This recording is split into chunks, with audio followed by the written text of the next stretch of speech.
If you think the woods are quiet, you don't know where to listen. I've slept under stars that felt like a roof and walked trails that rhyme with nothing else but my own footsteps. But these 3 nights changed everything for the people who lived them. They're not folklore, they aren't campfire exaggerations. These are real accounts from real people who brought home scars, questions, and a kind of constant unease you don't shrug off. I want you to feel the ground they stood on. I want you to smell the wet wood and hear the glass hit the dirt beside you. I want you to understand how a simple decision, to take shelter, to climb a tower, to stay one more night, turned ordinary backcountry nights into something that lingered like a bruise. If you love real, true wilderness horror, hit subscribe and drop a comment if you've ever felt watched out there. The first story is from James. He was young, confident, the kind of person who thought maps and preparation were everything you needed. He'll tell it in his own way. Listen to where he hesitates. Listen to what he says he still can't explain. I was 23 and stupidly proud of it. I'd been hiking a string of ridgelines through Cherokee National Forest for a few days, solo, heavy pack, an old metal-framed rucksack that squeaked every time I shifted my shoulders. I'd taught myself to love the solitude. There's a clarity to being alone in the trees, only your breath, the rhythm of your stride, the map tucked against your chest. I knew the forecast, rain moving in from the west, but I told myself I could outrun it. That's the kind of thing you tell yourself when you're young and you think get home is a problem you can always solve. By late afternoon, the clouds folded over like bruises.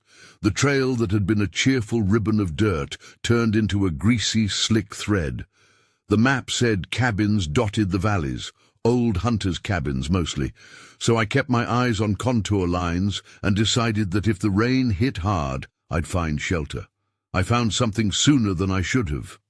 It was farther off the trail than I expected.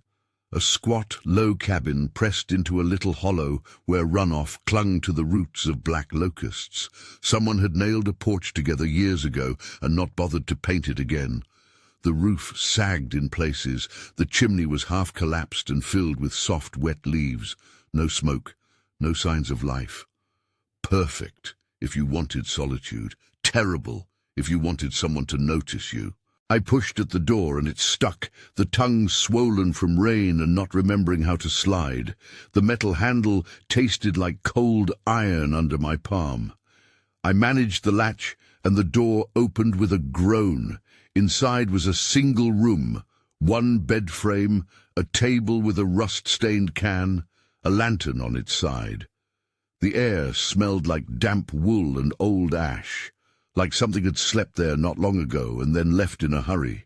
That's when the first small thing folded into bigger things. On top of the bed was a sleeping bag, rolled and zip-tied, cheap nylon, the color of mud. It wasn't covered in dust. Someone had used it.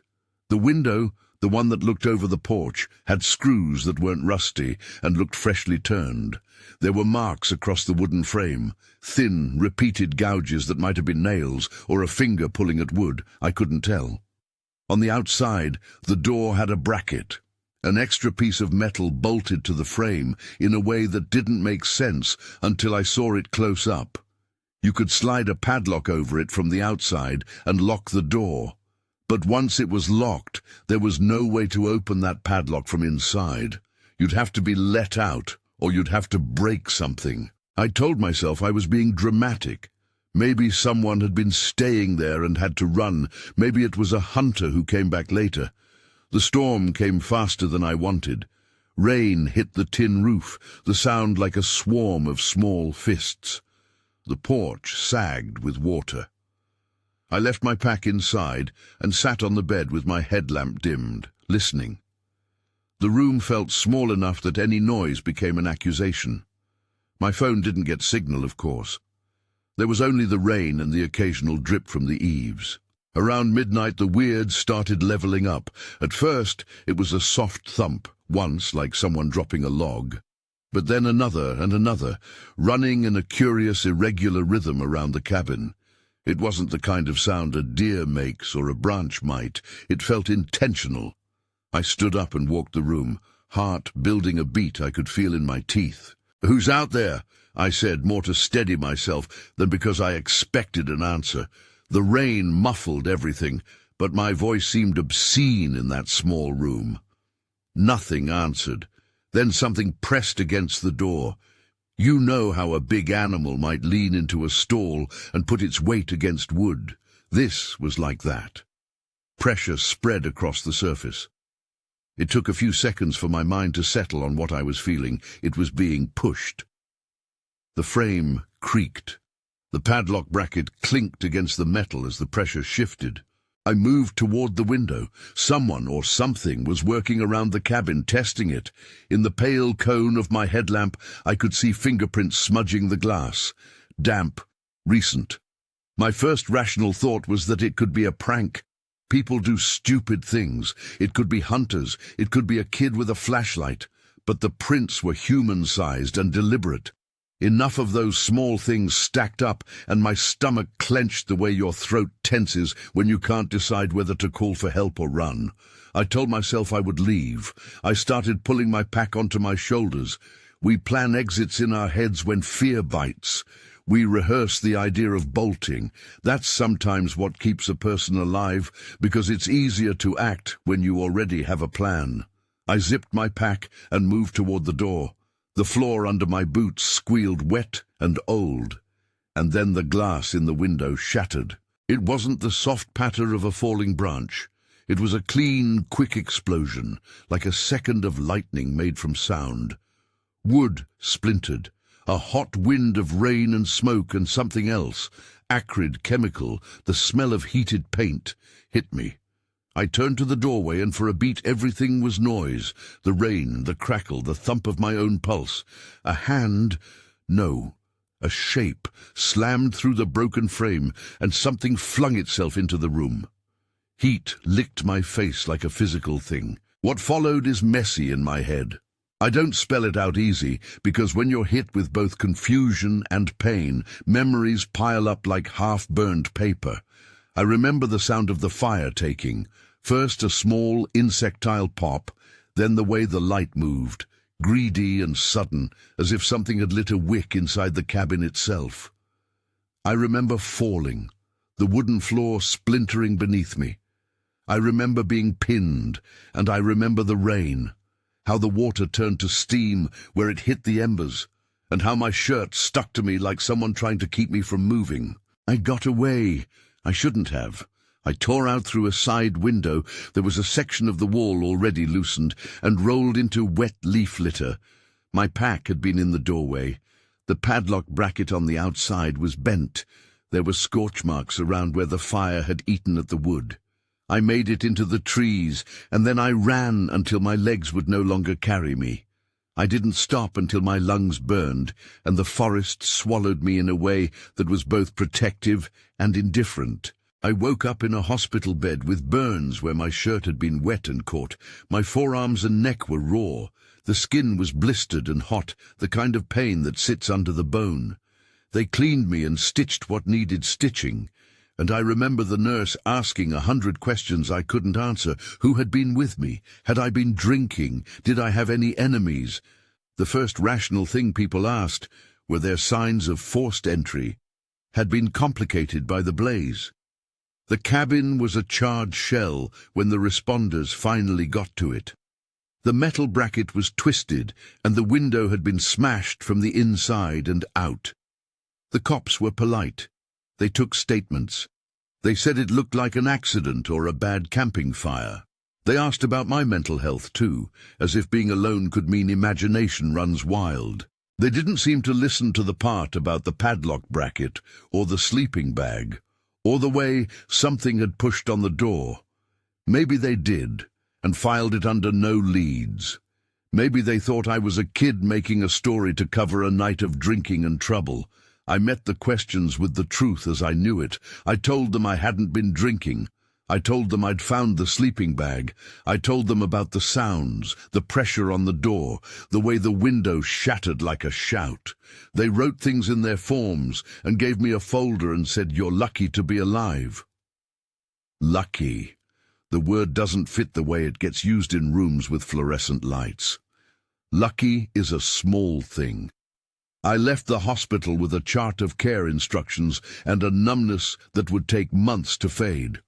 I told my mother I'd slipped and burned myself on a camp stove. I told myself it was better than the truth, that someone had wanted me trapped and had taken steps to make sure I couldn't get out. There's a line I keep replaying in my mind, the padlock bracket. You can bolt a door from the outside, not from the inside. Who builds that? Who installs a device to keep people in? The more I think about it, the angrier I get. It changes the thing from random to intentional. It means someone had planned for a person to be inside when a fire started. Nobody ever charged someone with anything. The police said arson was difficult to prove, especially when the structure could be seen as abandoned. I can't prove who did it. All I have is a memory of heat and the taste of wet smoke and the certainty that hands had been on that cabin, shaping an outcome. I stopped sleeping well in the woods after that. I stopped going alone. I didn't tell my wife the full story for a long time. Some things you bury because they ripple out and change the life you're trying to keep steady. People ask me what I think now. I believe someone meant to do harm. I don't know who, and I don't know why. I don't know whether there was a wordless reason, some grudge, some cruelty, or whether it was the sort of random, awful thing people do because they can. I think about the bracket every time I close a door. I think about the way the woods make a plan of their own when humans leave things unattended. That cabin taught me something ugly. The wilderness is not always neutral. Sometimes pieces of it are used to hide the worst parts of people. When I tell that story, folks nod as if they understand the math of it, how vulnerability plus isolation equals risk. But risk has faces. Some of them are human. Some of them are not easily named. That's something my friend Charles would come to understand in the second story I'm about to tell you, except his threat was different. Where James's terror had been a man-made trap using wood and heat, the next one was the opposite, the forest rearranging itself in a way that made two grown men feel tiny. My friend Charles and I thought a decommissioned fire tower would be a brilliant romantic place to sleep. We were in our early 30s, comfortable in backcountry ways. We liked the height of a tower. The idea of sleeping above the trees felt like being on a boat anchored in a dark sea. The tower we found was metal and old, a skinny column of ladder rungs leading to a tiny box of a room at the top, windows on all sides and a floor that creaked when you leaned forward to see the valley. Up there, the world spread out, and you felt the weather in a way that made you believe you could see weather coming before it touched. We carried up a lightweight pad, some freeze-dried dinners, and a thermos of coffee. The climb was the kind that thins you out of conversation. We made small jokes about who would be the first to panic if a bear came, and both of us agreed we'd probably scream. We set up shortly before dusk. The sunset was a smear of orange and indigo. From the tower, you could see the treetops flatten into a carpet that vanished at the horizon. It was the kind of view that makes you believe in the scale of things and the smallness of being human at the same time. We sat and drank the weak coffee and watched light die. No comfort in the tower compared to the way the world laid out, but it felt safe. We slept with our backs to the windows, which in hindsight was a laziness I'd later curse. Around 2 in the morning I woke to Charles nudging me and pointing. I followed his finger to a sliding, even light moving under the trees not far from the base of the tower. It was a single point, too steady to be a headlamp. No jostle, no wobble, just a soft, low glow that seemed to float an inch or two above the ground and glide on a line through the dark. It moved like someone using a laser pointer across the forest floor, but with a scale that made no sense. It wasn't a searchlight. It wasn't the kind of flickering you get from campfires or the chaotic blink of distant car headlights. It was a controlled horizontal sweep, and it kept pace with nothing we could identify. At first we thought it was hunters. In these ridges, people still set traps and use lights for late-night navigation. But the light's movement had a smoothness that didn't match someone walking. Whoever or whatever held it would have to be keeping a perfect altitude and speed. It moved beneath us, cutting the canopy in an even band. Then, without warning, it stopped directly under the face of our tower. For a suspended second, it held a circle of illumination right beneath the legs of the structure. Then the light winked out, as if someone had clicked a switch. We were quiet. Silence after a thing like that has a weight. It pulls air into your chest. We half expected to see somebody's shadow pass along the ground, a person looking up at us and laughing. Nothing, no laughter, no movement, just the leaves settling. After a long beat we laughed too, nervous, thin. Charles said it had to be a drone. I told him I hadn't seen a drone like that coherent, and the idea of a drone flying below the tree line directly under a rusted tower made no sense. Who would do that? Why hover there and just vanish? We kept watch. For the next hour the dark felt like a thing pressing around the windows. Small sounds, leaves rubbing like fingers, distant high snaps of branches, made us start. Every few minutes one of us would check the windows, shine a headlamp into the night. Nothing. Then, just when I began to let cynicism creep in and accuse myself of being overtired, something brushed the side of the tower. It was a noise like metal on metal, not a clank, more of a low, grinding counterpoint that set my teeth on edge. Not high enough to be wind in the cables, not quite musical, more like something with weight rubbing against the iron frame. We both froze. There's a sound to sudden focus, breath held tight, eyes wide, the mind narrowing to a point. The sound moved around the tower in a slow arc. Once we saw a dark shape, taller than a man but skinny, wrong in proportion, slide past one of the windows. It was only a silhouette, and in the light we could catch only a suggestion. Shoulders, a long arm maybe, something with an angle that should not have been possible for a normal human, carrying itself through brush. "Barricade the door," Charles said. He didn't whisper. The word just came out because there was nowhere else to put it. We shoved what we had against the hinges, packs, a trekking pole, and every little noise in the tower multiplied into an accusation. The grinding continued below, and then it stopped. For a long, frozen time with a capital T, we waited. I won't tell you I slept. I didn't.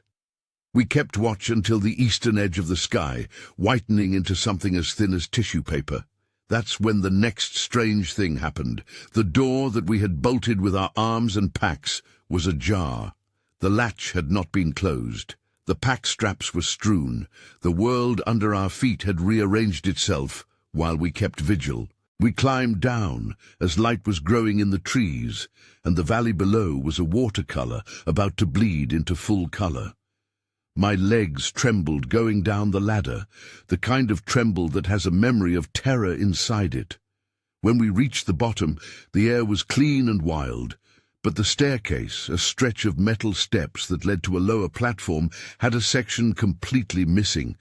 It was as if someone had unbolted it overnight, removed the span of steps, and left nothing but a yawning black where a footway should be. The cut edges of the metal were clean, not jagged like a storm's work. No tool marks were visible, but it was obvious there had been steps there last night, and now there were not. We stood there, two grown men, looking at an absence. For a while I thought about the light that had hovered and vanished, and how the forest seemed to have a plan we did not know. Charles and I both had flashlights. Both had good hearing. Both had done more than a few nights out in the middle of nowhere. Neither of us had any explanation that wasn't clumsy and unsatisfying. We left.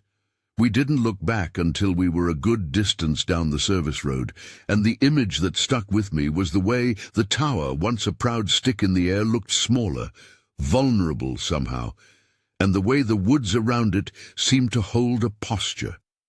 The experience bonded us more than anything else had. We didn't speak for days. When we did, the conversation orbited the same thin questions. What was that light? Who removed the steps? Why us? I'm going to stop this part of the story right here, because there's a moment where the night shifts and the daylight doesn't feel like it has fixed anything. The missing stair span sits like an open wound in my memory, a detail I go back to when the quiet comes. There's more to what happened to Charles and me: banging metal, the silhouette at the window, what we found when we finally dared to go back. But those pieces are louder if I tell them after you feel the way the tower made us small. Before I move on to the next night, another account from the Daniel Boone ridges, where the forest seemed to take things and leave other things as a warning, let me linger on this. Both James's cabin and our fire tower shared a pattern. In one case, humans engineered a trap out of wood and lock plates. In the other, the woods themselves seemed to have been used as a tool, rearranged or interacted with in a way that implied intention. Is that cruelty with a human hand? Is it an intelligence we do not name, or is it just coincidence stitched into horror by attentive minds? I can't tell you. I only know what I felt. That specific ache of being observed and outmaneuvered in a place where we thought we were masters. You hear a story like that, and you think you can set up defenses, locks, trip lines, bright lights, a buddy system. You do what people do, you make a plan. But sometimes the thing you plan for is the wrong thing. Sometimes the woods have other plans. The next account comes from a seasoned solo camper in Daniel Boone National Forest who learned that lesson the hard way. I met him at a trailhead years after James's fire and after our tower night. He was quiet, older than us, someone who moved around the backcountry as if it were a second home. He talked about roots and water sources like names of old friends. He swore he'd been out enough nights to know the difference between a raccoon's rummage and a predator. He also carried a rifle, not because he was hunting, he said, but because someone who travels alone learns to carry what they can to sleep better. What he told me begins with a small, stubborn glow in the night that left no trace in the morning. On his first night, everything was ordinary. He set camp in a saddle between two ridges, a place where the wind tends to run and you get a sense of the whole valley breathing. He had a small fire that night, and the usual smells, the resin of pine burning, the metallic tang of cooked food. Later the fire turned to coals and he crawled into his bivvy and zipped his sleeping bag tight. A mile away, in a small hollow, something glowed. Not a campfire, not the flicker of embers, a single point of light low to the ground, like a lantern someone had propped on a stump. When he got up to check, there was nothing, no footprints, no ashes. The grass showed no disturbance. The glow had been there and then it had been gone. He shrugged, blamed tiredness, and returned to sleep. The next night the glow returned, this time higher, like a headlamp, but still strangely steady. He aimed his rifle out of habit because the sound in the night had changed from small animal to something with depth. The air itself seemed to hum. It wasn't a sound that rose and fell. It was a low, sustained note that resonated through his chest. In the pre-dawn, from a distance, he heard the wood falling. Not the crack of a wind-downed limb, but a series of deliberate thuds that weren't aligned with the wind direction. He hiked toward the sound the next morning and found one tree split and gouged in a way he'd never seen. The wood looked chewed, bark stripped in wide, regular arcs. His tools and a few small items, gear he'd left by his pack, were missing. He found his bandana knotted on a low branch and a carabiner clipped to the exposed root of that stripped tree. When he told me, his hands kept going to his neck, to the place where a strap had once been. He said the worst part wasn't the missing gear. It was what those missing things meant. Someone or something had been in his camp, testing the boundaries like a hand reading Braille. He drove away that morning with the rifle in the passenger seat and a sense that the forest had taken note of him. That's where I'll leave his story for the moment. There's more. I promise there's more, and it grows worse in small ways that add up. But part of the point of these tales is the slow accumulation, the thing that takes the watch, the thing that removes a step, the thing that picks a buckle and leaves a knot.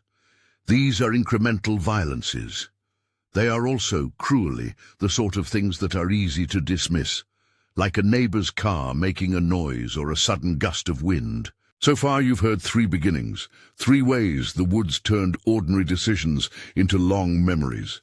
A cabin with a lock you can't open from the inside, a fire tower with a missing stair, and a camp in Daniel Boone, where things were stripped and rearranged in ways that made a man pack his rifle and leave. Each of these accounts ends in ambiguity, not closure. That's the real terror here, not the moment of danger itself, but the way it stretches forward afterward. The people who lived these nights carry the echo of them. I'll continue with what happened after the ladder was found missing at the tower, and I'll return to the Daniel Boone camp to tell you what he discovered when he went back at dusk. For now, let the images sit. A bracket bolted to a door so no one can leave, a light that moves like a measure, a tree with its bark peeled as if someone had used it to sharpen a jaw. The woods are big. They move slowly and sometimes with intent. When you're on the wrong side of that intent, the rest of your life changes how you sleep. We didn't speak for days after we left that tower, not because we were ashamed or because we didn't want to face what had happened, but because there are some experiences that make ordinary conversation feel like a betrayal. Words are too tidy for the way the world broadens when something inexplicable touches it. Charles and I both went home and sat in the quiet of our apartments and found that the night had rearranged what we could imagine. A week later, neither of us able to let it be, we went back with daylight and tools. Charles with a pry bar, because he liked to feel like he could fix things. Me with an extra headlamp and an old camera, because I wanted, for my own sake, to collect something that would prove the night hadn't been only in our heads. The climb up that ladder felt worse than the first time. Each rung creaked like a memory. What we found at the base of the tower made the small hairs along my arms stand on end. There were scuff marks on the metal legs, not random abrasions from rust or trail work, but long, vertical scratches, as if something heavy had been rubbed up and down the iron. The ground around the tower's feet had impressions, shallow and irregular, like boot prints disturbed and repressed. The most unsettling detail was a series of dents along the underside of the lowest platform, small, repeated marks that suggested something had landed there and then slid away. We didn't find tools or footprints leading to a road. We didn't find tire tracks. What we found looked less like the work of human hands coming from a vehicle and more like something that had been moving around the structure with deliberate, patient force. The missing stair span had left the cut edges of metal that were clean but oddly polished, as if whatever removed the section had wanted it neat. There were areas where the metal would have been bolted, places where the rivets were free of corrosion, shined by recent contact. It gave the impression that something had worked slowly, deliberately, and with an attention that felt methodical and not careless. We took pictures because pictures at least let you hand someone else the raw detail to look at. They nodded at the images like professionals do and then asked the same exhausted questions. Did we hear anything? Did we see anyone? Did we have enemies? They listened without hearing in the way people listen to odd reports all the time. There was no follow-up, no team sauntering into the hills with tools and loud voices, not because they didn't care necessarily, but because many of these ridgelines are full of mysteries, and the world only has so many resources to throw at them. The banging metal that night continued to live in my chest for weeks. On some nights, a random metallic clink on a grocery cart or the grinding of a delivery truck could fold my hands into fists and make me look up, waiting for some pattern of motion that had once moved under the tree line. Charles and I found our camaraderie deepened into a brittle thing, linked not only by the experience, but by a private, shared question that did not let us rest. What had wanted the stairs gone? Why the light? Why the slow, deliberate contact with the tower? We tried to answer it by imagining motives. Vandalism? Maybe. A prank? In poor taste, but possible. Hunters or poachers messing with infrastructure to keep it out of commission? Maybe. But none of those explanations fit easily with the steady hover of light or the way metal had been rubbed and not smashed. It felt intelligent, without a face. It felt like a test. There's a particular kind of self-blame that comes with those nights. You replay choices. We should have slept lower to the ground. We should have taken turns keeping watch. We should have not been so casual. It's a rational exercise to try and rebuild safety from the wreckage of fear. But there's a darker thought that sits under those excuses. What if the woods had simply decided not to be hospitable to us? What if we had intruded on something that did not want witnesses? That's a question I hear echoes of in the Daniel Boone story. His visits had the slow accumulation of something adrift, the glow that leaves no trace, the tree that looks chewed rather than cracked. He left with items missing and an image of a place that had been probed at night. When he went back to the injured tree at dusk, he told me the light came again, low and stubborn, like someone testing the edge of a camp without walking into it. This time he didn't wait to see if a lantern would reveal a man somewhere in the hollow. He found closer evidence that night, more gouges in wood, as if something had been gnawing at the heart of the trunk, and a few small items placed oddly at the tree's base. Not hidden, not taken, placed. A rock set deliberately atop a flattened patch of moss. A small loop of string, frayed and knotted in an unfamiliar way. His car keys were gone, yes, but some of his kit was left in places that read to him like a message rather than a theft. He told me he felt like he was being read, like the forest had a finger tracing his camp and cataloguing what he had brought. It's an odd thing to say out loud and to have your rational brain nod and your spooked brain tighten. He said he had no enemy he knew of, no one who would come into the woods to play such a slow, private game. He showed me the bandana, tied into a clumsy square knot and left on a low branch like a flag. The carabiner clipped to the exposed root was the last straw. It was his. He recognized its intake scuffs. There was a deliberate intimacy to the act, the reaching into his belongings and leaving back a signature that belonged to him. He drove away that morning with his rifle in the front seat and a sense that daylight now had only the thinnest of scabs over what had happened. He called the non-emergency police line and made a report. They asked for locations, dates, descriptions. They took his information and told him there might not be much they could do immediately. The formal side of the world moves much slower than the private fear it tries to organize into a report. He filed his statement and kept copies, like a talisman. After a few weeks of pacing at home and restless nights, he went back one last time. He said because leaving it unresolved felt worse than risking another encounter. When he climbed to the ridge and stood where his camp had been, he saw impressions in the soil that mapped like a clumsy spiral away from the tree and into the thicker section of forest. There were places where small bits of his equipment, buttons, a scrap of plastic, had been laid out like a breadcrumb path. No human tracks, no car tracks, just the echo of a path made by something deliberate, leaving him more questions than he had answers. The aftermath of that night changed him. He didn't swear off the woods forever. He was too much a part of them for that. But he began to alter his habits. No more bivvies alone for multiple nights, a different attitude toward leaving gear disassembled, an instinctive tallying of every strap and buckle at the end of the day. He sleeps with light kept low and a phone in his hand sometimes, even though signal is poor where he goes.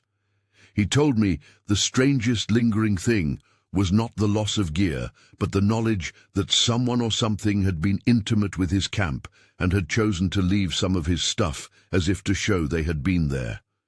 It felt like a warning or an invitation, and neither was comforting.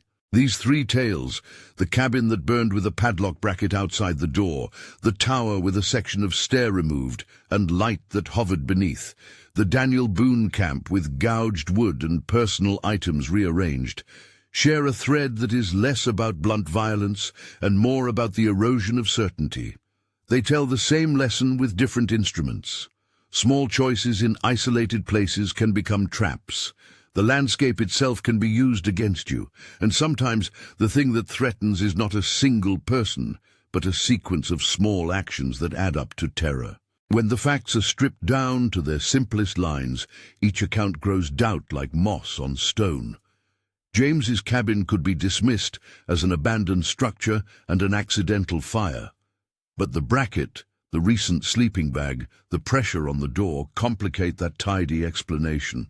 The tower could be chalked up to pranksters or a drone sighting, but the missing stair span and the metal wear suggest care and time. The Daniel Boone intrusions might look like a theft, but the pattern, items left in place, things arranged, reads less like a robber's greed and more like a careful inspection. We learn from these stories that the woods magnify certain human truths. Isolation increases risk, yes, but it also invites at least two other things: attention and improvisation. Some people in the world are cruel in ways that plan for victims.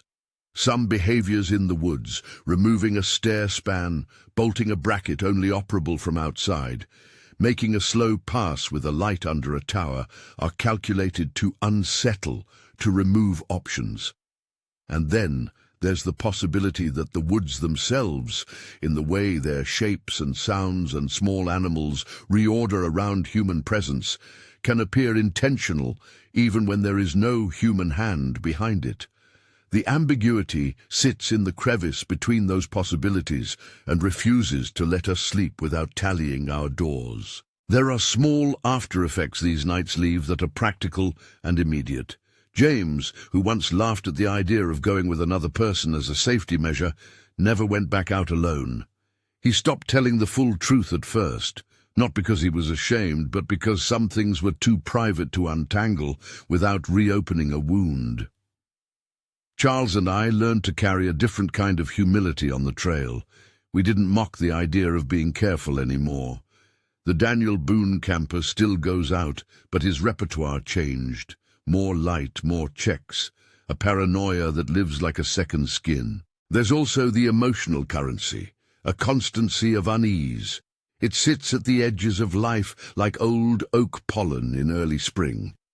You notice it on quiet nights when you are home and your doors are locked, and the ordinary noises of a house feel like a barrier against a world that once rearranged itself while you were sleeping.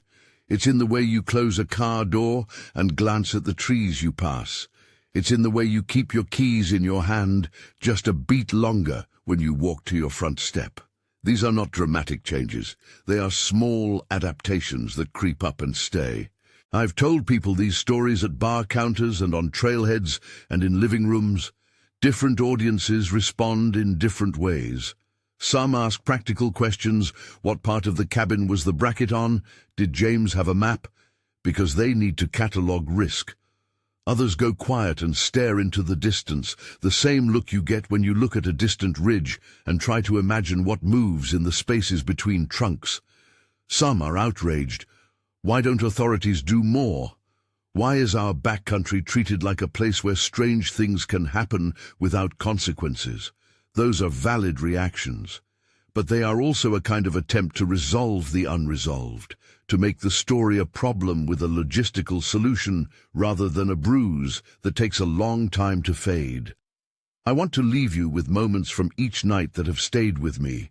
Images that, for me, are the true carrying pieces of terror in these stories. For James, it's the padlock bracket.